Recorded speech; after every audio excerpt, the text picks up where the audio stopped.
মুসলমানের ছেলেরা, আমি শুধুমাত্র বোঝানোর জন্য কথাটা বলছি। ভাইজান মাসাতান তিনটে কলিজার টুকরা সন্তানকে নিয়ে তো বাচ্চারা হাত ধরেছে, আর একটা বাচ্চা বুকে করে নিয়ে মাসাতান চোখের পানি ছেড়ে দিয়ে আল্লাহ আল্লাহ আল্লাহ আল্লাহ আল্লাহ আল্লাহ করতে করতে আল্লাহকে ডাকতে ডাকতে রাস্তায় বেরিয়ে গিয়েছে। হাঁটতে হাঁটতে হাঁটতে হাঁটতে আল্লাহ পাকের হুকুম হলো সরকারি রাস্তার ধারে একটা ছোট্ট জায়গায় পুরি একটা ঘর তৈরি করে নিল। ঘর তৈরি করার পরে চারজনে মিলে ঘরে থাকে। তিনটে সন্তানকে নিয়ে মাসাতান চোখের পানি ছেড়ে দিয়ে কাঁদে, আল্লাহ তিনটে সন্তান আমার বুকের উপরে, এরা না খেয়ে কষ্ট পাবে, আমি মা কেমন করে সহ্য করব? আমি 3 দিন না খেয়ে থাকতে পারবো, আমি 1 সপ্তাহ না খেয়ে অনাহারে কাটাতে পারবো, কিন্তু আমার বাচ্চাগুলো তো কাটাতে পারবে না। মা এমন করে কাঁদে। একদিন হঠাৎ করে মেয়েদেরকে বলেছিল, মা চতুর্দিকে কত ধরনের মানুষ ঘোরে, জানি না কি আমার সুখ কি আমার কু, তোমাদের ঘরের ভিতরে আটকে রেখে যাবো মা, তোমরা যেন খবরদার বাইরে যেও না। তবে আমি যাব মানে তোমাদের জন্য একটু রুটি রুজির সন্ধান করতে। খোদার কি কৃপা, খোদার কি মহিমা ছিল দেখুন। মুসলমান একটু কষ্ট পেলি কি করে, অন্যায় কাজে লিপ্ত হয়। আর মাসাতান কাজে বেরিয়েছেন, কাজ করে একটু রোজগার করে বাচ্চাদের মুখে তুলে দেবে। কিতাবের মধ্যে লেখা আছে হযরতে মাসাতান কাজের জন্য যে বাড়ি যায় সে বাড়ির থেকে হটিয়ে দেয়। কাজ নেই দেবে কি, কাজ নেই দেবে কি, কাজ নেই দেবে কি, কাজ নেই দেবে কি। খোদার কি কৃপা ছিল, মাসাতানের কাজ একটা মিলেছিল। ভাই কথায় বলে যেখানে গেলি বাগের ভয়, সেখানে গেলি রাত পয়। মাসাতানের চাকরি একটা মিলেছিল। সেই সময় যে খোদায় দাবি করেছিল, নাম তার ফেরাউন। ফেরাউনের বাড়ি মাসাতানের একটা জিগিরির কাজ হয়েছিল। এখন আপনারা বলুন, ফেরাউনের ঘরে গিয়ে আল্লাহর নাম লওয়া যাবে? ফেরাউনের আল্লাহ বলা যাবে, আমরা যে আল্লাহরে বলি ও আল্লাহ নাম তো লওয়া যাবে না। তাহলে এবারে কঠিন জায়গা, সহজ জায়গা না কঠিন জায়গা? কথা বলছেন না কেন? আমি আগেই বলেছি, যদি মাছের পাত্র যদি ঝুড়ি হয়, তেলের পাত্র যদি বোতল হয়, ইমানের পাত্র আছে না নাই?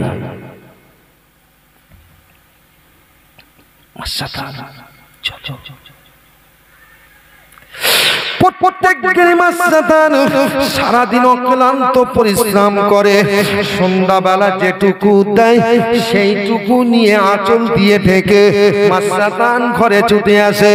বাচ্চাদের প্রাণ খুলে খাওয়ায়, চান ভরে খাওয়ায়। ভাই কিতাবে এসেছি, বাসনে যদি বাচ্চাদের দিয়ে খাওয়ানোর পরে যদি থাকে মাসাতান খায়, আর যদি বাচ্চাগুলো খেয়ে নেয় মাসাতান অনাহারে রাত কাটিয়ে ওই অবস্থায় আবার ফেরাউনের বাড়ি কাজ করতে যায়। ও মুসলমানের ছেলেরা, মাসাতান এইভাবে দিন যায় রাত আসে মাস চলে যায়, কাজ করে কাজ করে কাজ করে কাজ করে কাজ করে কাজ করে, কাজ করতে করতে করতে করতে 1 তারিখে মাসাতান ফেরাতে হবে। মাসাতানের বাড়ি ফেরাউনের বাড়ি। ফেরাউনের কি কাজ, মাসাতানের কি কাজ ছিল? সকালবেলা গিয়ে ফেরাউনের একটা সুন্দরী মেয়ে ছিল, মেয়েটাকে ঘুম থেকে তুলে মুখ হাত ধুইয়ে পরিষ্কার করে চিরুনি দিয়ে মাথা আঁচড়ে দিয়ে, চিরুনি দিয়ে মাথা আঁচড়ে দিয়ে, তারপরে সুন্দর করে ফিতে দিয়ে বেঁধে ওকে সাজিয়ে গুছিয়ে সংসারের কাজ করতে হতো।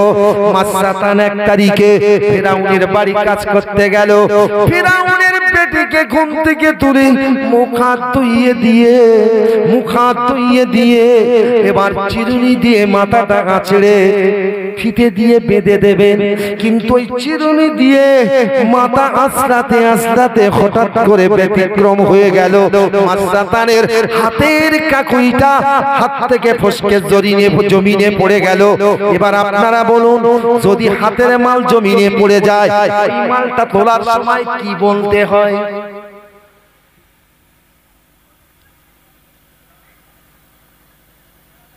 কথা বলে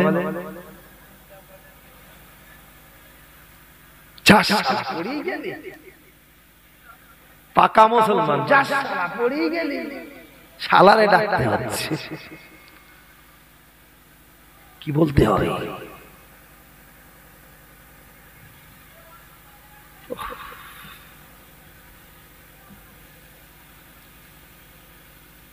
কটা কথা বলবো, অসুবিধা হচ্ছে আপনাদের? কারণ আমার লাইন ধরলে তো ছাড়তে হবে, দেখে না। ও বাবা, অনমুরুবি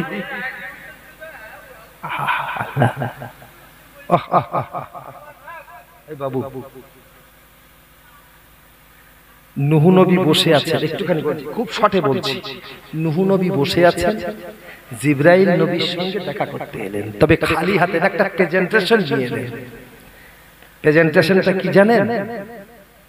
একটা গাছের ডাল। কি ডাল? গাছের ডাল। ডালটা এনে জিবরাইল নূহ নবীর হাতে দিলেন। নূহ নবী বলছে এটা কি করব? তাহলে আল্লাহ বলছে জমিনে পুঁতে দিতে হবে। নূহ নবী আল্লাহ বলেছে গাছটার ডালটা বসিয়ে দিয়েছে, গাছটা ধরে গেছে, মানে আগুন লাগেনি, মানে গাছটা জ্যান্ত হয়ে গেছে। বিশাল গাছ, বিশাল গাছ। আচ্ছা, দুনিয়ায় পাঠানোর আগে আল্লাহ আমাদের রুজি পাঠিয়েছে না পাঠায়নি? কথা বলে। এরপরেও যদি মুসলমান, কিরে দুয়ারে সরকার ফ্রি মাল দেবে, কত জায়গায় গিয়ে একটু ভুলির জন্য ছোটাছুটি করতে হচ্ছে। আচ্ছা, খোদার মাল লওয়ার জন্য আমাদের একবার কোনো অফিসে গিয়ে ছোটাছুটি করতে হয় নাকি?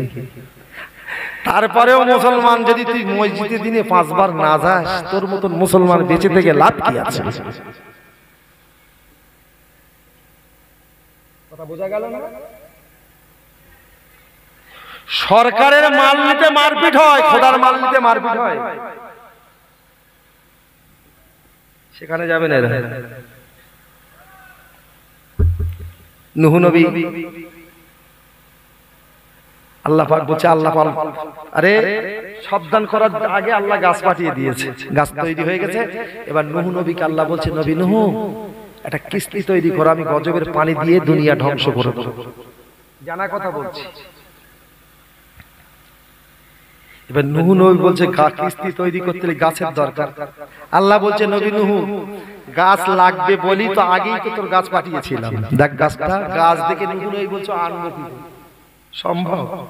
সত্যিকারের বলুন, আমার আপনার অন্তরের রাজ্যে যদি এই শরীরের উপরে যদি নবীর ভালোবাসার ছোঁয়া, রাসূলুল্লাহর ভালোবাসার স্পর্শ লাগে, এই দেহটা কি দুনিয়ার আগুন তো দূরের কথা, জাহান্নামের আগুন তো দূরের কথা, জাহান্নামের আগুনকে স্পর্শ করবে।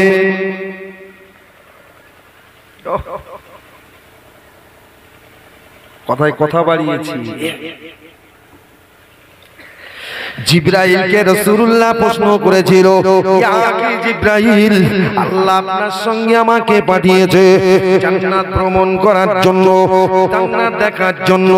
কিন্তু জিবরাইল, জান্নাতের ভিতরে প্রবেশ করে আমি রাসূলুল্লাহ, আমার নাকে সুন্দর একটা খুশবু এসেছে। সুন্দর খুশবু আমি কোনোদিন পাইনি গো। খুশবুটা কোথাকার খুশবু? জিবরাইল বলে, ইয়া রাসূলুল্লাহ, হাবিবাল্লাহ, এই যে খুশবুটা আপনি নাকে পেয়েছেন, এই খুশবুটা কোথাকার? আমি জিবরাইল, আমাকে জিজ্ঞাসা করবেন না, আমি জিবরাইল বলতে পারবো না। তবে এতটুকু বলতে পারি, দুনিয়ার জমিনে একটা নারী তার হাতের কাকুই পড়ে যাবা ওই খুশবু। জোরে বলা যাবে সুবহানাল্লাহ, আরো চিল্লে বলা যাবে সুবহানাল্লাহ। জিবরাইল কি বলেছে? দুনিয়ায় একটা নারীর হাতের কাকুই পড়ে যাওয়া খুশবু।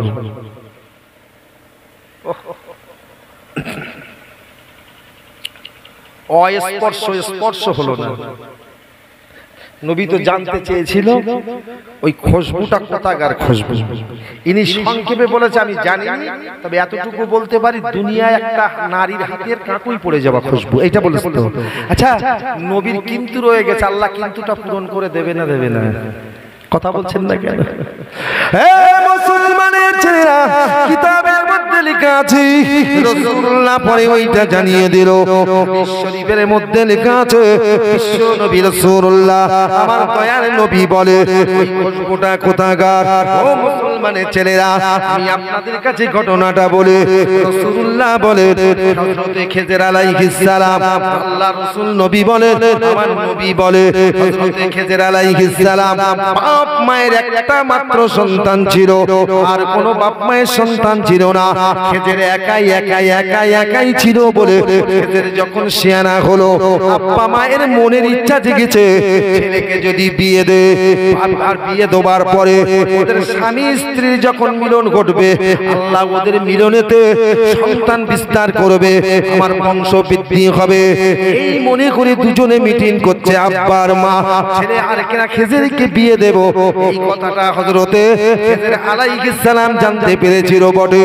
কিন্তু খেজর মনে মনে চিন্তা করে রব্বুল আলামিন আল্লাহ পাক আব্বা মা যে সিদ্ধান্তটা করছে আমি বেটা হয়ে মানা করি কেমন করে মা গর্ভে ধারণ করেছিল আর আমার জন্মদাতা পিতা জন্ম দিয়েছিল এখন যদি বলি বিয়ে করব না মা ব্যথা পাবে আব্বা ব্যথা পাবে কিন্তু আব্বা মায়ের অন্তরে তো ব্যথা দেওয়া যাবে না আল্লাহ আমি এখন কি করব আমি যদি বলি আব্বা আমি বিয়ে করব না আমার আব্বা দুঃখিত হবে আমি যদি বিয়ে করব না মা দুঃখিত হবে মাকে বাপকে ব্যথা দিয়ে দুঃখ দিয়ে সন্তান তুমি যত বড়ই সুফি সাহেব হও না কেন যতই তাহাজ্জুদ ওয়ালি হও না কেন জীবনেও তুমি খোদার থেকে সাইনবোর্ড পেতে পারো না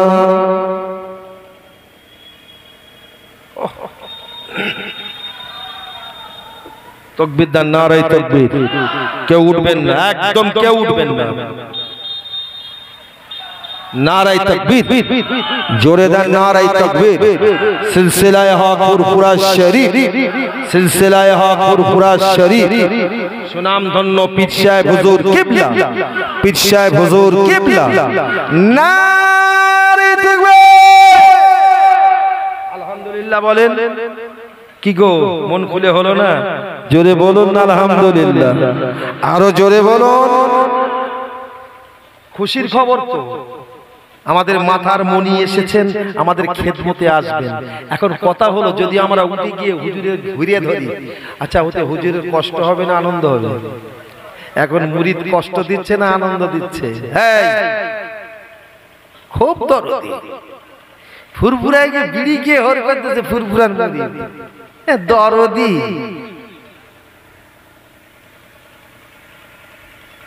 আমাদের মাথার মনি এসেছেন আমার দাদা হুজুরের ব্লাড এসেছে তাই তো নাকি যেখানে দাদা হুজুরের আওলাদ আছে সেখানে দাদা হুজুরের রূহানি দোয়া আছে বিশ্বাস হয় না এই বিশ্বাস হয় না আমার মা অসুস্থ আমি একটা ঘটনা বলছি কিছু মনে নেবেন না কিছুদিন আগের ঘটনা বলছি আমি বাঁকুড়া থেকে জলসা করে ফিরছি জয়পুর জঙ্গলের মিডলে দূর থেকে দেখতে পাচ্ছি একদল দস্যু দাঁড়িয়ে আছে আমার ড্রাইভার বলছে এখনো সে ড্রাইভার আমার গাড়িতে আছে ওই ড্রাইভারই বলে ভাই আমরা দুজনই গাড়িতে আর আল্লাহ তো সাথে আছি বলছে ভাই সামনে অবস্থা দাঁড়া একটুখানি ভাই খোদার কিষান কয়েক সেকেন্ড কি কয়েক মিনিটের ব্যবধান লোকগুলো একদম নিপুণ যারা লাঠি ছোটা নিয়ে দাঁড়িয়েছিল নিশ্চয় ছিনতাই করার ধান্দা আল্লাহর কাছে খুব কেঁদেছি সারাটা রাস্তা এসেছি ভয় ভয়ে ঘরে যখন ঢুকেছি সকালে মা ছুটি এসেছে এসে বলছে কোচি আজকে রাস্তায় তোর কোনো অসুবিধা হয়েছে আমি অবাক হয়ে গেলাম শুধু কথাটা বলার কারণটা বলছি বলছি মা তুমি কি করে বুঝলে তাহলে জানিস দুটোর পর থেকে আমার বিছানায় পিঠ থাকেনি যেন গা কিরকম হচ্ছে সারা রাত আল্লাহর কাছে কেঁদেছি আল্লাহ আমার বেটা রাস্তায় তখন মনে মনে ভাবছি আমি যে আল্লাহরে ডেকিলাম আল্লাহ কতটা শুনে জানেনি তবে আমার মায়ের ওই দোয়াটাই ছিল আমার জন্য যথেষ্ট কিরে মা ঘরে শুয়ে জয়পুর জঙ্গলে আমি পড়েছি বিপদে মা দেখতে পেয়েছে তাহলে আমার দাদা হুজুরের আওলাদেরা যাবেন, দেখতে পাবেন না? কথা বলেন না, আমার দাদা হুজুর দেখতে পাবেন না? পাবেন না। আরো লক্ষ্য করুন, লক্ষ্য করুন ভাই, অন্ধকারে চলতে গেলে কিসের দরকার হয়? লাইটের দরকার হয়। আলো না হলে চলা যায় না। এই দেখ আলো, দেখ একজন আল্লাহর ওলি রাস্তা দিয়ে যাচ্ছে, নেমেছে, আর মুরিদেরা পিছন দিক দিয়ে হাঁকছে, হুজুর হুজুর কি খবর বাবা?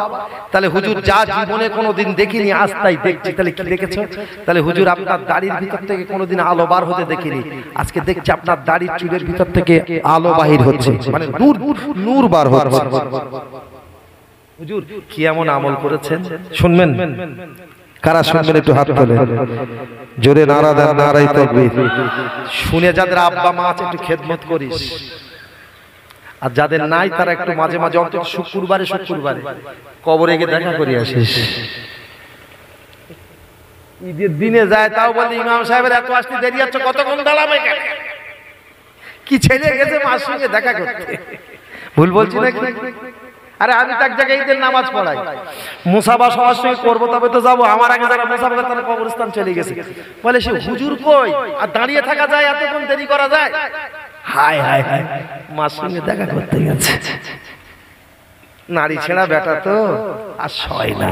শোন, বুড়েদেরা বলছে হুজুর কি এমন আমল করেছেন? বলে বাবা আমি কোনো আমল করিনি। তাহলে দাড়ির চুলের ভিতর থেকে নূর বার হচ্ছে। ওই সময় আল্লাহর নবী বলেছিলেন, ও বাবা মুরিদেরা, আমি জীবনে কি আমল করেছি জানি না, আমি একটা আমলের কথা শুনে নিন, আমার একটা আমলের পরিচয় দেই, আপনারা শুনে নিন। এক তারিখে শীতের রাত্রে আমার জনম দুঃখিনী মা সন্ধ্যা বেলা পানি দিয়ে পা দুটো ধুয়েছিল, তারপরে মা যে পা দুটো মুছবে, পানিটা মুছে ফেলবে এমন কাপড় ছিল না বলে মা ভিজে পায়ে দাঁড়িয়ে ঠক ঠক ঠক ঠক ঠক ঠক করে কাঁপছিল। আমি বেটা দেখতে পেয়ে দৌড়ে গেলাম, আমার কাছে তেমন কোনো বস্ত্র ছিল না মায়ের ভিজে পাটা মুছিয়ে দেব, তাই আমি নিরুপায় হয়ে, ও বাবা মুরিদেরা, সেই সময় আমি কি করলাম, আমার মায়ের ওই ভিজে পাটা দাড়ি মোবারকে চুল দিয়ে, আমার দাড়ি চুল দিয়ে মুছিয়ে দিয়েছে। সেদিন মায়ের ওই ভিজে পাটা আমার দাড়ি চুল দিয়ে মুছিয়ে দেবার কারণে মায়ের পায়ের পানিগুলো দাড়ির চুলের ভিতরে যে যে জায়গায় লেগেছে সেখান থেকে অবিরাম নূর বার হতেছে। জোরে বলো, কার পায়ের পানি? দাড়িতে মোছানো তো দূরের কথা, মার পা পানে ফেলে গিন্না পাটা পা। আমার মা 4 মাস পড়ে আছে, দোয়া করেন আমি যেন আমার মাকে খেদমত করতে পারি। আপনারা দোয়া করুন আমার মায়ের যেন রোগ থেকে শেফা কিল্লি এনায়েত করেন। সবাই বলি আল্লাহুম্মা আমিন। চলে গেল, মনটা মায়ের কাছে থাকে। কথা বোঝা গেল না? আমার দুটো নিয়ামত আল্লাহ দুটোই হায়াতে রেখেছেন, দোয়া করেন যেন আমার কাছে যার কিছুদিন থাকে আমি তাদের খেদমত করতে পারি। আমি আহম্মদ আপনাদের কাছে পরিচয়, কারুর দোয়া নাই, একটাই দোয়া, আমার আব্বা মায়ের দোয়া। কেউ চিনতো না, কেউ চিনতো না আমার আব্বা মায়ের দোয়া যদি না থাকতো। বিশ্বাস করো, বলাটা ভুল হলো নাকি? মুসলমানের ছেলেরা কথায় কথা বেড়ে যাবে, আমি আপনাদের বোঝানোর জন্য কথাটা বললাম। কি বলছে হযরতে খিজির আলাইহিস সালাম? বলে রব্বাল আলামিন, আল্লাহ পাক আমার জন্ম তোকে নেমা, আমার জন্মদাতা পিতা যে সিদ্ধান্ত নিয়েছে, আমি যদি গিয়ে বলি আমি বিয়ে করব না, একদিকে মা কষ্ট পাবে, অপরদিকে আব্বা কষ্ট পাবে, ওদের মনে কষ্ট দিয়ে আমি খেজের কখনো তোমার কাছে ভালো পরিচয় দিতে পারবো না। কেননা বাপ মা রাজি তো আল্লাহ রাজি। সন্তানের প্রতি কে রাজি? বাপ মা রাজি তো আল্লাহ রাজি, বাপ মা বেজার তো আল্লাহ বেজার। কথা বোঝা গেল? হযরত খেজর আলাইহিস সালাম চোখের পানি ছেড়ে দিয়ে কেঁদেছে বটে, কিন্তু আব্বা মাকে নিষেধ করতে পারলো না। সুন্দরী একটা মেয়ে দেখেছে, মেয়েটার নাম হলো মাসসাতান। কি নাম বলেছে মনে থাকবে? আরেকবার বলবো, মেয়েটার নাম হলো মাসসাতান। এমন সুন্দরী মেয়ের সঙ্গে হযরত খেজর আলাইহিস সালামের বিয়ে দিল। বিয়ের পরে সুহাগ রাত বাসর ঘর, মাসসাতান অপেক্ষা ইন্তজার করে স্বামী আমার কখন বাসর ঘরে পৌঁছাবে। কিন্তু হযরত খেজর আলাইহিস সালাম বাসর ঘরে প্রবেশ করে বিবি মাসসাতানকে সালাম দিলেন। কি রে, একটা অজানা মানুষ আর একটা অজানা মানুষ দুজনে যখন মুখোমুখি হবে, ভাই পরিচয় নিতে গেলে আগে কি করতে হবে? আরে ও কি মুসলমান না হিন্দু বোঝা যাবে তো? কি রে, সালামের পরে দোয়া যখন হয়ে যাবে এমনি ওর উপরে মায়া এসে যাবে। আর এখন কি বলে, দেখেন না খবরদার না। হ্যাঁ মুসলমানের ছেলেরা, হযরত খেজর আলাইহিস সালাম বাসর ঘরে প্রবেশ করে বিবি মাসসাতানকে সালাম দিলেন। সালাম দেওয়ার পরে মাসসাতানকে বলেছিল, বিবি আজকে তোমার সঙ্গে আমার বিয়ে হয়েছে, আজকে বাসর রাত, তাই তোমার বাসর ঘরে এসেছি। তবে বাসর ঘরে তোমার আমার মিলনের আগে একটা ঘটনা তোমাকে শোনাবো, তুমি কি শুনতে রাজি আছো? মাসসাতান মুগ্ধ হেসে বলেছিল, আমার প্রাণের স্বামী, তোমাকে আমি স্বামী রূপে গ্রহণ করে নিয়েছি, তুমি কি বলতে চাও বলো, আমার তোমার কথাটা শুনতে হবে। কারণ কোরআন বলেছে খলাকালাকুম মিন আনফুসিকুম আজওয়াজান লিতাসকুনু ইলাইহা, আল্লাহ বলছে আমি জোড়া জোড়া সৃজন করেছি। হুন্না লিবাসুল লাকুম আনতুম লিবাসুল লাহুন্না, নারীর গায়ের পোশাক স্বামী, স্বামীর গায়ের পোশাক স্ত্রী। হাদিস শরীফ নবী বলেন, আইয়ুমা ইমরাতু মা তাজাউজাহু আনা গরাদিন দাখালাতিল জান্নাহ, স্বামীকে সন্তুষ্ট করার পরে সতী নারীর মৃত্যু হইলে জান্নাতের পথে কোনো বাধা থাকে না। আল্লাহর কোরআন বলছেন, আরে কিনা ওয়াশিরুহুন্না লিল মারুফ, একে অপরের কর্তব্য আছে। স্ত্রী তার স্বামীকে ভালোবাসবে, স্বামী তার স্ত্রীকে ভালোবাসবে, এটাই হলো তার পরিচয়। কিন্তু বর্তমানে তা নয়। আমি আপনাদের কাছে আসি, মাসসাতান চোখের পানি ছেড়ে দিয়ে কাঁদে বলে, ও আমার প্রাণের স্বামী, তোমাকে স্বামী রূপে গ্রহণ করেছি, তোমার কথা শোনা আমার কর্তব্য। বলো কি তুমি বলবে? হযরত খেজর আলাইহিস সালাম বলেছিল, ও আমার প্রাণের বিবি রে, বলার আগে একটা শর্ত আছে। কি শর্ত বলো? বলছে আমি যে কথাটা বলবো তুমি কি গোপন করতে পারবে? তবে একটা কথা বলেছিল খেজর আলাইহিস সালাম, ও বিবি মাসসাতান, আমার কথাটা যদি তুমি গোপন করতে পারো তুমি আমাকে পাবে, আর যদি প্রকাশ করে ফেলেছো অনন্তকালের মতো আমাকে হারিয়ে ফেলবে, জীবনেও আর কোনোদিন পাবে না, আমি নিখুঁত হয়ে যাব। মাসসাতান কেঁদে বলেছিল, প্রাণের স্বামী কি বলবে বলো, তোমার কথাটা যদি অন্তরের ভিতরে হজম না করতে পারি তুমি আর কার কথা হজম করবো গো? ও প্রাণের স্বামী বলো বলো কি বলবে বলো, আমি তোমার কথাটা গোপন করব। হযরত খেজর আলাইহিস সালাম বলেছিল, ও আমার বিবি রে, বাবাকে মানা করতে পারিনি, মাকে মানা করতে পারিনি, বিয়ের জন্য রেডি হয়েছিল, আমি শুনেও অবুঝ, আমি ওদের কিছু এই জন্য বলতে পারিনি। আমি যদি বাধা দিতাম আব্বা মা মনে ব্যথা পেত, আল্লাহ বেজার হতো, এই মনে করে আব্বা মাকে বলেনি। তোমায় বলছি শোনো, আমার বাপ মা জানে না তোমার সঙ্গে বিয়ে দিয়েছে, তবে আমার দুনিয়ায় কোনো নারীর প্রয়োজন নাই। কথা বোঝা গেল? কথা বলছেন না কেন? দুনিয়ায় আমার কোনো নারীর প্রয়োজন নাই।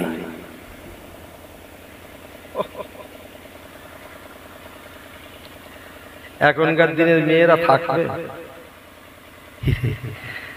ওই বাসর ঘরেই রান্না উঠ, ঠিক কিনা বলে? সকালবেলা তড়পি তড়বা কিচ্ছু পাওয়া যাবে না।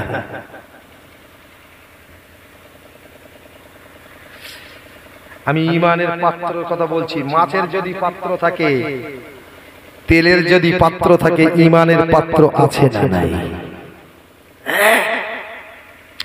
হযরত খেজর আলাইহিস সালাম এই কথা বলার পরে মাসসাতান মনে মনে বলে, ও রব্বাল আলামিন, আল্লাহ পাক, স্বামী আমার এমন একটা কথা বলেছে, কথাটা অবশ্যই গোপন করতে হবে, আমার মনের ভিতরে গেঁথে নিতে হবে, কেউ জানতে পারবে না।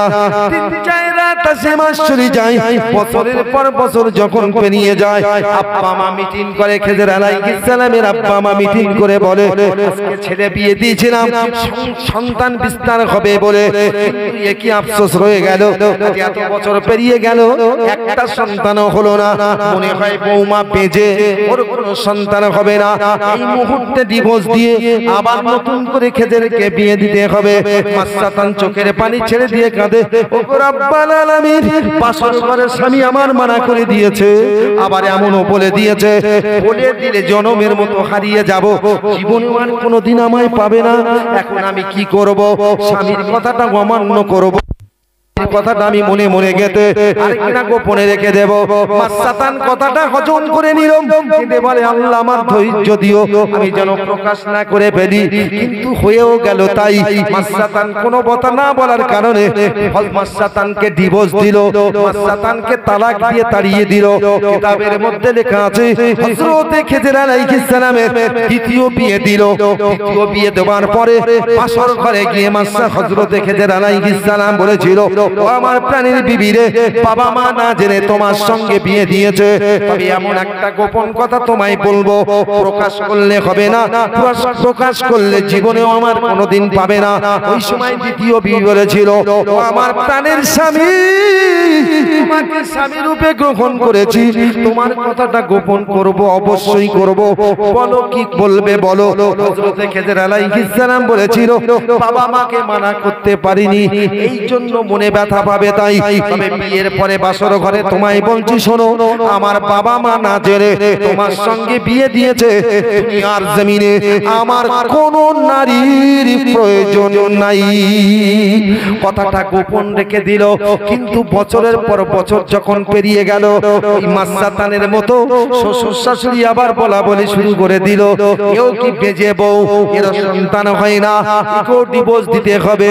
সহ্য না করতে পেরে আওয়াজ দিয়ে বলেছিল, ও আমার প্রাণের স্বামীর আব্বা মা, তোমরা জানো না ছেলে বিয়ে দিয়েছো, আজ পর্যন্ত আমার কাছে তোমার সাথে এলো না, আমাদের স্বামী স্ত্রীর মিলন হলো না, কেমন করে সন্তান গর্ভে আসবে? এই কথা যেমনি বললেন, বলার সঙ্গে সঙ্গে হযরত খেজর আলাইহিস সালাম হারিয়ে গেলেন, কিন্তু পরিত্রাণ হলো না। আমি এবার চলে যাই মাসসাতানের কাছে। মাসসাতানের দ্বিতীয় বিয়ে হলো, খোদার কি মঞ্জুর ছিল, আল্লাহর কি হুকুম ছিল, দ্বিতীয় স্বামী পাওয়ার পরে মাসসাতানের ওই স্বামীর মিলনে আল্লাহ পরপর তিনটে কন্যা সন্তান দান করেছিল। এটাও ছিল তার পরীক্ষা। আমি বলেছি ঈমানের পাত্র আছে, দেখুন আল্লাহ পাকের কি কবুল, আপনার মঞ্জুর দেখুন, আল্লাহ পাকের একটি কৃপা, কি দয়া দেখুন। কিতাবের মধ্যে লেখা আছে, মাসসাতানের দ্বিতীয় বিয়ে হবার পরে স্বামীর সঙ্গে মিলনে তিনটে সন্তান দিল, মেয়ে সন্তান। ওই মেয়ে সন্তান তিনটে হওয়ার পরে আল্লাহর ডাক এসেছিল, মাসসাতানের দ্বিতীয় স্বামীও মারা গেল।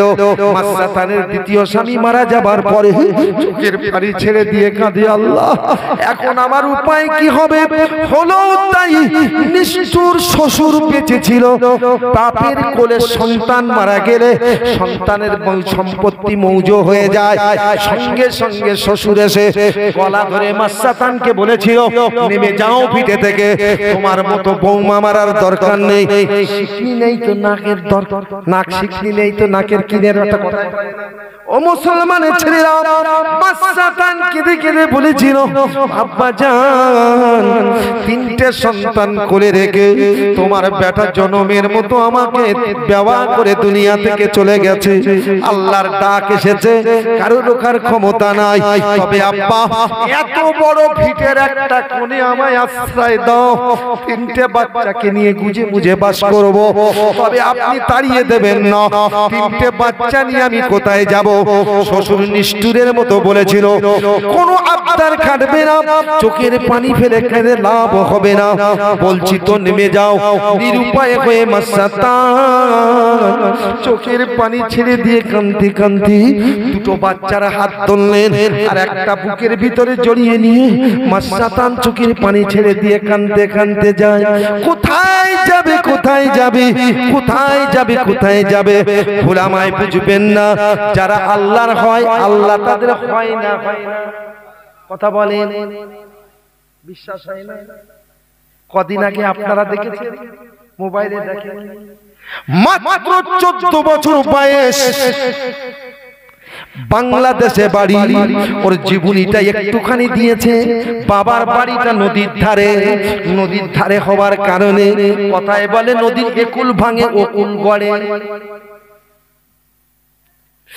ছেলেটার বাবার বাড়ি ছিল নদীর ধারে। আরে ভাই, ঢেউ লেগে ভিটের 12 আনা কি সম্পূর্ণটা নদীতে নিয়ে নিয়েছে। খালেদা খালা 2 শতক সরকারি জায়গা দিয়েছে, সেই সরকারি জায়গায় বাস করে।